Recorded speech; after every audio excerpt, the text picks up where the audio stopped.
হক প্রতীক ও মেয়ে সামিয়া হক উচ্চ বেতনে বিএটিতে চাকরি পেয়েছেন।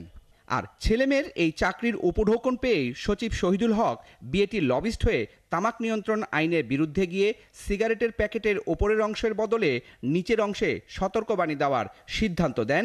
বিধি প্রণয়নের প্রক্রিয়া 18 মাস আটকে রেখেছিলেন। যখন বিএটির লোকজন সেই সভায় থাকে তখন কিন্তু কনফ্লিক্ট অফ ইন্টারেস্টটা এসে যায়, এবং সেই সময় যদি আমাদের সেই সমৃদ্ধ জ্ঞানের অধিকারী সচিবরা তাদের অবস্থান থেকে সরে এসে বিএটির দিকে ঝুঁকে যান, তখন আবারও আমি বলবো যে তারা তাদের জ্ঞানের সাথে এক ধরনের প্রতারণা করছেন।